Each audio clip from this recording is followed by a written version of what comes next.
Now let's get to this Joseph Baldoni and Blake Lively situation. Okay, so y'all know we talked about this, and I told y'all that I felt like I was more on Blake Lively's side because I felt like the things that people were saying about her um really did not reflect her, alleged harassment against her. Let me say that again because they didn't come out right. What I mean is, Blake Lively can be a possibly racist, bitchy, annoying, entitled white woman and still be on set with a man that can hem her up because it's Hollywood and the women get hemmed up in Hollywood no matter how successful they are. I did see some of some of the interview clips. A lot of things people were complaining about when it came to her weren't enough for me to feel like whatever she was saying was, being answered with what y'all was saying about her. Basically, she's saying this nigga was doing too much in the movie. He was harassing me. And then all of these stories start coming out about how I'm hard to work with all of a sudden. Even though we saw people who worked with her before come out and defend her. We saw the cast unfollowed him and seemed to support Blake. We saw how things looked at the end of the cast party shit.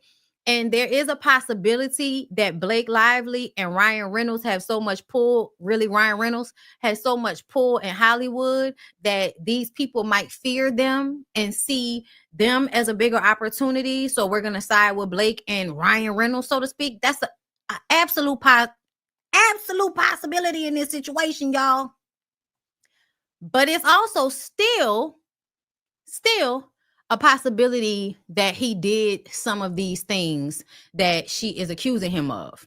He put out text messages in this recent lawsuit that make her look bad, that make her look like some of the texts that she had were doctored or cut up a certain way or left certain things out. However, his text messages don't dispute some of the claims made. You saying that she texted you and told you that she was just pumping in her room does not mean it then made it okay for y'all to just bust in without knocking and seeing if it was okay. Just because I'm telling you that I'm doing something doesn't mean that you can just bust into the room because I said, oh, I'm just doing this. If I told you, okay, I'm just about to change my clothes, but we can run lines, does that mean that you should just bust into the room as I'm changing my clothes? Or does that mean you should knock and wait for me to come and answer? Somebody talk to me. You feel me? Like, I feel like a lot of the things that were being exchanged in this situation are not really answers to one another. Them saying that Blake wanted the final edit. What the fuck does that mean, and what does that look like? I want to know what the previous edit was supposed to be. Okay? His receipts proved she was lying about the harassment because there were things about, and then another actress who was also a part of the film said the same thing about, some of the inappropriate comments about people's bodies and, the sexual harassment stuff. I don't know if we can actually say that his text proved that she was lying about that. The stuff that I read, it did not. The stuff I read did not dispute that. And I also feel like I said, two things can be true. She could have been a bitch, but he could have also still have been all he isn't addressing the harassment. Thank you. Okay. I thought I was the only one that was like, I didn't really see him talk about or, combat the comments about making comments about her body. He posted the exchanges, but in the actual scenes where he's saying stuff to her and kissing on her and she said she felt uncomfortable, and then him saying, oh, I'm not even attracted to you, like all of that, showing porn, like showing her porn, talking about his porn addiction, a lot of that stuff wasn't actually addressed. You see what I'm saying? So I feel like he could be telling the truth about her being a bitch. There could be evidence of her trying to get her way with certain things. Okay. That's why I said I could, because a lot of the stuff that people was really talking about, oh, Blake Lively is a bitch in interviews. What that got to do with what happened at the movie? You know what I'm saying? What that got to do with the movie? Ryan Reynolds is making comments about Men Star's ass on the movie. Oh, I don't know when that happened. I don't know what that means. Because I didn't read about that, but I don't know. Maybe you're right. I know they got into it though. Okay, you could be, that don't mean you supposed to get harassed. And that's what I'm saying. And I also feel like because this happens so often in Hollywood, I also was more open to the idea that Blake Lively is finally at a point in her career where she can say, hey, chill the fuck out. You know what I'm saying? I think that when women are in Hollywood and they're trying to get to a certain point, it seems like it's in your best interest to just shut up and take a lot of this harassment, a lot of these little comments. If somebody is not actively trying to argue in the corner of a room, then you basically let a lot of this shit slide just so you can get through the movie, get the shit done, and not have any errors on your, y'all know what I'm saying, on your image when it comes, or your reputation. And I was talking to, Jamie and them about this. I was like, I feel like on some level when women complain in Hollywood, it's something that goes around that says, oh, you can't get away with doing anything to her, so you may not want to hire her. You see what I'm saying? So I feel like it just depends. It just depends, y'all. I don't know how um his filings are answering a lot of her complaints. Sure. I've read a lot of those as well. Like I said, there's still a lot to be said for the other lady on the movie backing Blake Lively. A lot of the people on set backing Blake Lively. Don't most men call females who don't fall for their stupid-ish a bitch anyways? They both on bullshit. Justin Baldoni probably harassing but Blake Lively and Ryan were trying to steal the project from him. Both can be true. And it's my question. How were they trying to steal the project from him when he owned the rights to it? He owned the rights to it. He was the director of the film, and he is a part owner in the production company that produced the film. So that's another thing that I'm trying to understand, how Blake and Ryan can take control of something that he already owned from. And that's another thing. That's another thing that's a part of this that makes me feel like, I don't know if I believe that she was just some, bitch that was throwing her weight around with him, because he had way too many positions of power. Yeah, because she was made an executive producer. Her being made an executive producer doesn't change the fact that production company owner is Justin Baldoni. Director of the film is Justin Baldoni. So I just, you know what I mean? Like, I just kind of feel like that doesn't dispute that he still had more power in the creating of this movie than she did. And yes, the book was problematic, but I feel like the book was more so because people were saying it glorified abuse. I don't think it glorified abuse at all. I think it tried to act as if some of this abuse is something that women should forgive. That's what I think. Specifically in the movie and in the book, Blake and her mom, like not Blake, but the character, Lily Bloom. Lily Bloom is basically having an abusive relationship with a man that mirrors the abusive relationship that her mom had with her father. And the dad at some point assaulted the mom in front of Lily. Lily then has this same type of exchange with, I forgot, Raul, whatever his name, Ryle. His name is Ryle in the movie.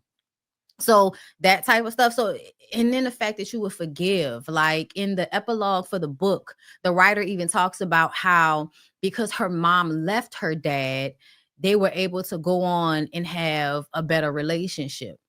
But he admits he was wrong for a lot of the shit that he did when they were together. So when the author gets married and has her stepfather walk her down the aisle as a sign of respect to her mother, the father at this point is like, I understand why you did it. He raised y'all. He was a better man than I was. So I'm not mad about it. So because the writer herself had gone through this in her family where the dad was abusive and fucked up, but I guess eventually got control of his alcoholism and got his life together to some extent for her and him to have a better life, a better relationship.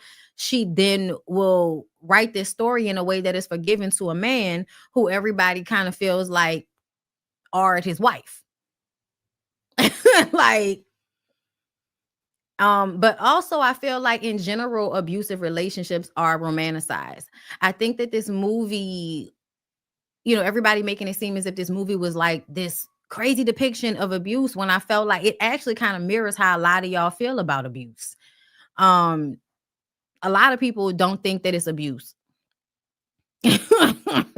So listen, that's what I'm saying. At this point, I'm not on either person's side, but I am not running to see Justin Baldoni as some victim that this woman, was just lying on. And, I'm not running to believe that narrative. I feel like the truth is probably a little bit more in the middle, that he's a little bit more like she explained and he admits, and she was a little bit more like he explained and she admits. You see what I'm saying? It's a little bit more in the middle. The abuse is romantic to the man, to the woman is bad. No, it's the abuse is romantic to the woman. The abuse is romantic to the woman. It absolutely is. Um and I feel like that's obvious. Even the way they did the film cover. Like if y'all actually read the book, Lily Bloom is a florist, but her florist business has a dark theme to it. The flowers are, more of a dark tone. And then they put all of these pretty bright flowers on the poster for the film. It's really in contradiction to how it was written. So it's a lot of things, with both of these people that just makes me feel like I don't really know who to trust in this, but because of the way it was a smear campaign, I believe it was a smear campaign. I absolutely do.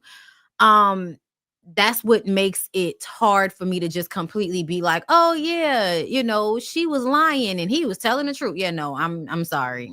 It was way too much manipulation taking place for me to believe that. But let me read what this says. So Justin Baldoni, the director and co-star of It Ends With Us, has filed a $250 million lawsuit against the New York Times over a December article accusing him of sexual harassment and retaliation against Blake Lively during the film's production.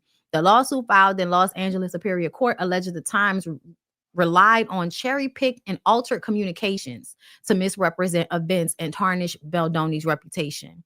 The complaint disputes the article's claims that Baldoni entered Lively's makeup trailer uninvited while she was undressed, citing text messages that portrayed a professional interaction. Here's the thing, and this is what I want y'all to pay attention to. That specific text message, like I told y'all, does not mean that he never bust into her. And it wasn't just him. It was the other co-owner of the production company, his friend. I forgot the friend's name. But to me, just because y'all had a set of text messages that said, oh, I'm just pumping, that doesn't mean that you didn't bust into her. You know what I'm saying? It doesn't mean that didn't happen. That doesn't dispute that to me. But either way, you present the text messages, so it makes it seem as if she was saying it was okay for you to bust in while she was, breastfeeding, versus this is just what I'm doing right now. So when you come and knock, I'll just kind of cover up. Versus you busting in and not giving me the opportunity to cover up. Do y'all see how just because he posted those text messages doesn't mean that what she said happened did not happen? It just means he knew what she was doing ahead of time. Either way, it also accuses Lively of launching a manipulative smear campaign to gain control over the production and alleges her husband, Ryan Reynolds, pressured Baldoni's agency to sever ties with him. Okay. The Times that's a possibility. The Times has yet to respond to the lawsuit, which also names several producers and publicists as plaintiffs. Baldoni's attorney, Brian Friedman, criticized the publication for allegedly prioritizing the influence of Hollywood elites over journalistic ethics. Oh, give me a fucking break. Y'all always do that. So Lively recently filed a lawsuit in New York accusing Baldoni of his team of sexual harassment on set and orchestrating a scheme to ruin her reputation. She's seeking damages for lost wages and mental pain and anguish. This follows a similar civil lawsuit complaint she filed in California in December. Meanwhile, Baldoni is suing New York Times for libel and fraud, alleging the paper collaborated with Lively to blame his reputation. To damage his reputation by misrepresenting evidence. This is my thing. Why is he not suing her?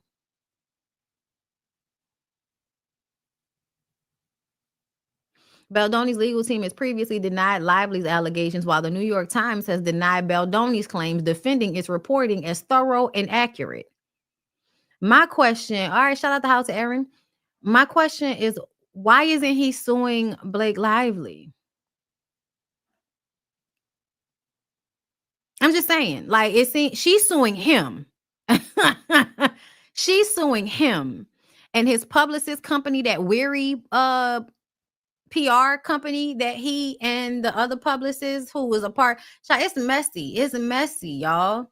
And that was another thing that caught me from jump. He was a part of another PR company that this Abel person, whoever the woman whose last name is Abel is, who kind of helped him do the smear campaign allegedly, she was working for another PR company. That PR company fired her because of whatever was going on with her and Justin Baldoni. And so now the Able lady and Justin Baldoni and somebody else create their own PR company and take some of that woman's clients. So yeah, I am absolutely yeah.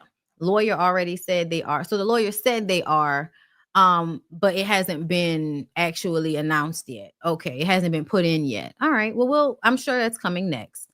But I think it's funny that she had time to sue you in 2 different states, yet you only had time to sue the New York Times, and then we're waiting on you to sue her. Got it. So Baldoni is suing Ryan. He's the money. Baldoni, I mean, they haven't said that just yet. I don't know, maybe I missed it. But y'all know a lawyer can say, "Oh, we're going to do this." I'm still gonna have to wait for it to come out in order for me to be like, "Oh yeah, they did this shit." Okay. I'm trying to see. I don't see. Yeah, all right. I don't see it anywhere else. But either way, I think that this is such a back and forth situation. It is absolutely Caucasian people's news. But our ear is to the streets. So we'll see what happens. We'll see how it all plays out. I'm definitely open for it to be, go either way, girl. It can go either way at this point. I have no dog in the fight.